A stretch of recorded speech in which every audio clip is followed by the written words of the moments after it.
اس امت محمدیہ میں حضرت ابراہیم علیہ السلام کی قدر و منزلت اتنی زیادہ ہے کہ رسول اللہ صلی اللہ علیہ وسلم کے بعد جملہ انبیاء علیہ السلام کے مراتب میں سب سے بڑا جو رتبہ ہے وہ حضرت ابراہیم علیہ السلام کا ہے، سب سے بڑا رتبہ۔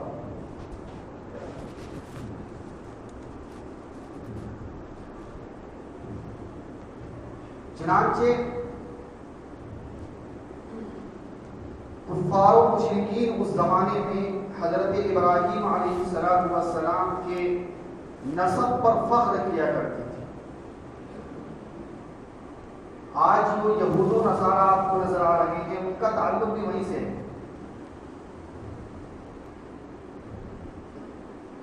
بعض جگہ آتا ہے کہ یہ جو برہمن ذات ہے اپنے غیر مسلموں کے اندر، ان کے اندر بھی یہ چیز پائی جاتی تھی کہ یہ اپنا نسب جوڑتے تھے ان سے۔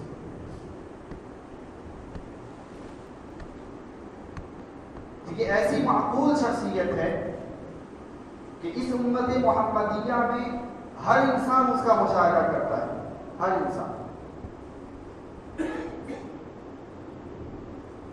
خاص طور پر جو امت محمدیہ ہے، جو ہم ہیں، تو یہ بات معلوم ہو جانا چاہیے کہ رسول اللہ صلی اللہ علیہ وسلم کا جو نسب ہے یہ حضرت ابراہیم سے ملتا ہے۔ حضرت اسماعیل علیہ السلام کی اولاد ہے۔ چنانچہ بڑا کہنے کا مطلب ہے بڑا مقام ہے اللہ رب العالمین نے نوازا۔ اور قرآن میں فرمایا کہ میں چاہتا ہوں کہ آپ کو امام بناؤں، لوگوں کا مقتدی بناؤں، اور آپ کے اسوہ حسنہ کو امت کے سامنے نمونہ کے طور پر پیش کروں۔ یہ قرآن کے الفاظ ہیں کہ سب سے پہلے میں آپ کو ابتلاء اور آزمائشوں سے گزاروں، اور گزارنے کے بعد میں ان مقامات پر کہ جب آپ اس میں صحیح قدمی کے ساتھ، اولو العزمی کے ساتھ جب ان تمام گھاٹیوں کو پار کر جائیں گے تو یہ ان تمام چیزوں کے اپنے امت کے سامنے یہ پیش کروں کہ آپ کو بھی جو ہے اولو العزمی پیدا کرنی ہے، ثابت قدمی پیدا کرنی ہے، تو حضرت ابراہیم کا زندگی دیکھو، ان کے اسوہ حسنہ پر چلو۔ جب اتنا قرآن نے کہہ دیا تو پھر تو ہمیں تلاش کرنے کی ضرورت تھی کہ وہ کون سے مقامات ہیں کہ جن کو ہمارے لیے اسوہ حسنہ کے طور پر پیش کیا گیا۔ یہ بھی تو ضروری ہے، کیونکہ اگر اسوہ حسنہ نہیں ہوگا تو قرآن کی باتیں نعوذ باللہ حرف آئے گا اس پر۔ لہذا چند ایک باتیں ذکر کر دینا مناسب سمجھتا ہوں، پھر اس کے بعد قربانی پر وقت رہا تو بات ہے، کیونکہ یہ تمام کی تمام جو دین ہے قربانی کا یہ انہی کے صدقے طفیل میں ملا ہے۔ لہذا اگر ان کے اسوہ حسنہ کو ذکر نہ کیا جائے تو یہ اچھی بات نہیں ہوگی۔ ایک انسان جو ہے عمارت بناتا ہے، یونیورسٹی قائم کرتا ہے، اور جب مر جاتا ہے اور پھر اس کے بعد جب اس کی ولادت کا سال آتا ہے کہ جس دن کے اندر وہ پیدا ہوا تھا یا جس دن وفات ہوئی تھی، تو ہمارے اور آپ کا یہ طرز ہے کہ اس دن کچھ نہ کچھ اس کے زندگی کو بیان کیا جاتا ہے کہ فلاں آدمی ایسا تھا اور ایسا ایسا کر کے گئے۔ لہذا وہ تو رسول تھے، یہ انہی کا دن ہے، یہ خوشیاں ان کے نام ہیں، یہ سنت ان کے نام ہے، یہ پیغام ان سے سنایا جا رہا ہے، یہ حضرت ابراہیمی سنت کو زندہ کیا جا رہا ہے، تو پھر کیوں نہ ان کا تذکرہ کیا جائے۔ کئی ایک مقامات ہیں کہ جس کے اوپر ہمیں رہنمائی ملتی ہے، اور یہ رہنمائی آج کے وقت میں ہندوستان کے مسلمانوں پر گویا ایسا ہے کہ اگر اسے عمل نہیں کرے گا تو پھر کہاں جائے گا، کیونکہ اسوہ وہی ہے۔ ابتدا کچھ اس طرح ہے کہ حضرت ابراہیم علیہ السلام پیدائش کے وقت سے توحید پرست تھے، وحدانیت کی گن گاتے تھے، اللہ کی عبادت کرتے تھے۔ وہ جب چھوٹے تھے تو اس وقت جب ان کے نگاہوں کے سامنے یہ آیا کہ لوگ جو ہے ستاروں کی عبادت کر رہے ہیں، لوگ آسمانوں کے دیگر اجزاء کو پوج رہے ہیں، کوئی آگ کی پرستش کر رہا ہے، کوئی تاروں کو اپنا معبود بنائے ہوا ہے، کوئی زمین کے ذرات کے اوپر اپنے پیشانی کو خم کر رہا ہے، تو حضرت ابراہیم اس اپنے چھوٹے سے دماغ کے اس زمانے کی بات ہے کہ انہوں نے غور کیا کہ اصل جو خدا ہوتا ہے وہ اعلیٰ ہوتا ہے، اللہ جو اعلیٰ ہوتا ہے، معبود کہ اس کی کیٹیگری اعلیٰ ہوتی ہے، اور ایک وہ سورج جو نکل رہا ہے اپنے وقت پر اور ڈوب رہا ہے اپنے وقت پر، اگر وہ خدا ہوتا تو ڈوبنے کی صلاحیت اس کے اندر نہیں ہوتی۔ ایک خدا کو فائدہ پہنچائے، روشنی دے اور پورے عالم کو روشن کرے، اپنے نور سے روشن کرے، اس کے نور کے اندر لوگ روشنی کے اندر زندگی بسر کریں اور رات ہو جائے تو وہ خود غائب ہو جائے، یہ خدا کیسا ہے؟ لہذا کہا یہ نہیں ہو سکتا، ابراہیم اسے نہیں مانے گا۔ پھر لوگوں نے کہا کہ نہیں، چاند نہیں، سورج کو مان لو، تو کہا سورج کے اندر بھی یہی چیز ہے، یہی فرق ہے کہ بس تھوڑی سی روشنی کے اندر سختی ہے نا، ڈوبتا یہ بھی ہے، اٹھتا یہ بھی ہے، تابع ہے یہ کسی نہ کسی ذات کے۔ جیسے کہ آپ لوگوں کو معلوم ہے کہ جب ایک روشنی مدھم ہو اور اس کے اوپر جب اعلیٰ روشنی پڑ جائے تو وہ روشنی ایٹومیٹک ختم ہو جاتی ہے، پھر جب وہ جو اعلیٰ روشنی ہوتی ہے وہ جب ختم ہو تو یہ جو چھوٹی سی ڈبیا ہوتی ہے پھر وہ روشنی کام کرنا چالو کر دیتی ہے۔ تو چاند اور سورج کا معاملہ بالکل یکساں تھا، چاند سورج سے روشنی کھینچتا ہے، سورج جب طلوع ہوگا تو چاند کی روشنی کا مدھم پڑنا الگ، یہ تو ایک دم عقلی چیز ہے کیونکہ اس کی روشنی وہیں سے ملی ہے۔ پھر جب دن ہوگا تو وہ بھی ڈوبے گا۔ تو کہا کہ حضرت ابراہیم اس بات کو تسلیم نہیں کرتا۔ لوگوں نے کہا کہ اگر اس بات کو تسلیم نہیں کرتے تو چلو بادشاہ کو خدا مان لو، کیونکہ اس کے ہاتھ میں زمان ہے، اس کے ہاتھ میں طاقت اور قوت ہے، اگر آپ اسے ٹھکرا دیں گے تو وہ آپ کو مار دے گا، آپ کے جسم کے مسلح کر دے گا، آپ کے گھروں کو اجاڑ دے گا، آپ کے تعلقات کو ختم کر دے گا اور آپ کی زندگیاں اجیرن بنا دے گا۔ حضرت ابراہیم نے کہا یہ خدا کو تسلیم کرنے والی چیز ہے کہ ہمیں مار دیا جائے اور جو چیز مارتے ہم اسے خدا بنا لیں؟ کہا ہم تو اسے بھی تسلیم نہیں کر سکتے۔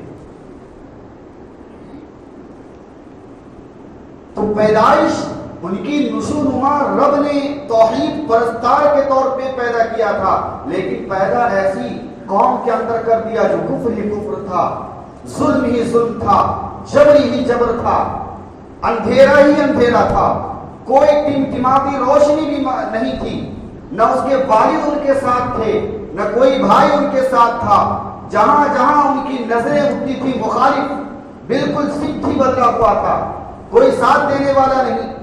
جس کے اوپر ان کی نظریں جمی تھی کہ میرا باپ ہے میرا ساتھ دے گا، وحدانیت کو تسلیم کرنے میں یہ میرا ساتھ دے سکتا ہے، اس کی طرف جب قدم بڑھائے تو انہوں نے کہا کہ ہم تمہارے ہاتھ کو اٹھا چکے، ہم ساتھ نہیں دے سکتے۔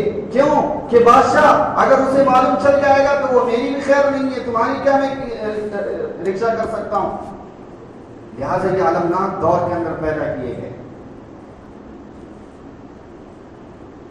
اب ہمیں یہ نوٹ کرنا ہے کہ انہوں نے پھر زندگی کیسے گزاری کہ جب ایسے المناک دور تھا، کیا کیا انہوں نے؟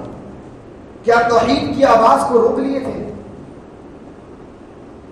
کیا وہ خدائی قانون کہ جو عالمین کے لیے ہوتا ہے، کیا اس کی آواز کو وہ روک لیے تھے، یا اپنے قدم کو روک لیا تھا کہ بعد میں تبلیغ کریں گے، جب حالات سازگار ہوں گے تب امت کے سامنے جائیں گے، ہم اپنے گھروں کو اجڑنا نہیں دیکھ سکتے.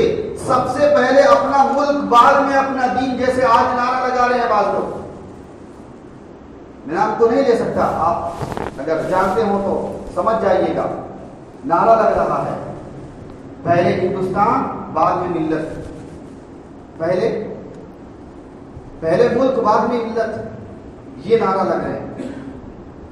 کاش کہ وہ حضرت ابراہیم علیہ السلام کی زندگی کو کھنگالے ہوتے، کاش کہ دیکھے ہوتے کہ اس المناک دور میں حضرت ابراہیم نے رب کا توحید امت کے سامنے کیسے پیش کیا. کہ جب پیش کیا تو پیش کرنے پر بس نہیں تھا، ہار کے مالے نہیں پہنائے گئے. جب پیش کیا گیا تو وہ حکومت کھڑی ہو گئی، کہا کہ آگ میں ڈال دوں گا. کہا آگ میں ڈالنے کے بعد کیا ہوگا؟ کیا حق کی آواز رک جائے گی؟ کیا وہ نبی جو توحید کا پرچم لے کر لہرانے آیا ہے، کیا اس کی آواز بھی رک سکتی ہے؟ کہا روک دی جائے گی. کہا اپنا زور آزما لو. حضرت ابراہیم کے لیے آگ جلا دی گئی. پوری اتنی خطرناک آگ تھی کہ آسمان تھرا رہا تھا، زمین پرندے اپنے سفر کو موقوف کر چکے تھے. ایسے عالم میں حضرت ابراہیم کو ایک طرف لا کر کے آگ دکھاتے ہیں، تانا دیتے ہیں، ابھی جلا دیں گے، کلمہ بدل لو، ابھی جلا دیں گے، دین بدل لو، ابھی جلا دیں گے، اپنے احکام کو فراموش کر دو، رب کی توحید کا گن گانا بند کر دو. تمہارے ہاتھ میں زمان بھی آئے گی، تمہارے ہاتھ میں مملکت بھی آئے گی، تمہارے ہاتھ کے اندر حکومت آئے گی، بادشاہ تمہارے ساتھ رہے گا. تمہارے سامنے بے شمار لڑکیاں آئیں گی، بے شمار خزانے آئیں گے، ملک کے ملک تمہارے قدموں میں ہوں گے. اس موقع پر حضرت ابراہیم نے کہا تھا اللہ اکبر، لا الہ الا اللہ، لا الہ الا اللہ، لا الہ الا اللہ، کہ اللہ کے علاوہ کوئی عبادت کے لائق نہیں ہے. جو کرنا ہے کر سکو، جو تمہارے دم کے اندر ہے، جو تمہارے خم کے اندر ہے، جو تمہاری قوت کے اندر ہے، آج تم آزماؤ. آج میں بھی آزماتا ہوں. توحید کی آواز بھی ایک طرف تھی، کفر کی آواز بھی ایک طرف تھی. دنیا جانتی ہے کہ حضرت ابراہیم کی توحید کی آواز پرچم بلند ہوا اور کفر سر نگو ہوا تھا اس زمانے میں. یہی وقت ہے ہندوستان کے، یہ جو وقت ہم جی رہے ہیں، جس وقت کے اندر ذرا غور کریں اس تنقید کے اندر، کیا یہ وقت نہیں آیا ہمارے اوپر؟ پورا کفر متحد ہے ہندوستان کا، پورا سب کہہ رہا ہے کہ ہم تمام ادیان کو قبول کر سکتے ہیں لیکن اسلام کو قبول نہیں کریں گے. کوئی کہتا ہے نارسی لا کے اسے الگ تھلگ مقام دے دیا جائے، اور کوئی کہتا ہے پاکستان ان کا پہلے سے ہے، ان کو دے دیا جائے اور یہاں سے مسلمان چلے جائیں. فلاں فلاں کی باتیں ہو رہی ہیں. کوئی کہتا ہے بالکل صفایا ہی کیوں نہیں کر دیتے اس کا. کوئی کہتا ہے شریعت ختم کر دی جائے. کیا کیا باتیں ہونے دو. آپ کا کام اور میرا کام کیا ہے؟ یہ حضرت ابراہیم کی زندگی بتائیں. کیوں؟ اللہ نے کہا ہے حضرت ابراہیم تمہیں میں امام بناؤں گا، تمہاری زندگی کو جو اسوہ حسنہ کے طور پر امت کو پیش کروں گا. لہذا آج ہمیں حضرت ابراہیم کے سنت کو اپنانے کی ضرورت ہے. یہ جو نعرے لگ رہے ہیں سراسر کفر پر، منافقت پر مبنی ہے. یہ نعرہ کہ پہلے ملک ہے بعد میں جو ہے ملت ہے. یہ ملت، یہ رسول اللہ صلی اللہ علیہ وسلم کی تعلیمات میں ہمیں بتایا ہے کہ ہندوستان کا کیا مقام ہے، اور جس ملک کے اندر رہتے ہو مسلمان، تم اس ملک کے ساتھ کیسا خیر خواہی کرو گے، کیا معاملات تمہیں پیش کرنا ہے اور کیسے رہنا ہے. یہ ساری چیزیں اسلام ہمیں سکھائی ہے. اگر اسلام نہیں سکھائی ہوتی تو ہم پھر ملک کو تسلیم کر چکے ہوتے، وہ جیسا حکم لاگو کرتے. لیکن یہاں پر سب سے اوپر تو میری ملت ہے، وہ جیسا کہیں گی اس کے قانون پر چلیں گے. لیکن آج کوئی، چاہے اس کی یہاں تک داڑھی ہو، چاہے اس کے ساتھ ندوی یا قاسمی لکھا جا رہا ہو، چاہے اسے مدنی کہا جا رہا ہو، اللہ کی قسم ملت سب سے اوپر ہے اور قیامت تک رہے گی. اس کے اندر کوئی دو رائے نہیں ہے. ایسے نعرے ہزار بار لگ چکے ہیں اور لگتے آ رہے ہیں. ہم نے ماضی کے اندر دیکھا ہے نعرے تو عام سی چیز ہے، تحریکیں چلتی ہیں، تو اس کے بلبوتے پر کیا ہم ملت کو فراموش کر دیں گے؟ نہیں ہو سکتا. لہذا حضرت ابراہیم علیہ السلام کی زندگی ہماری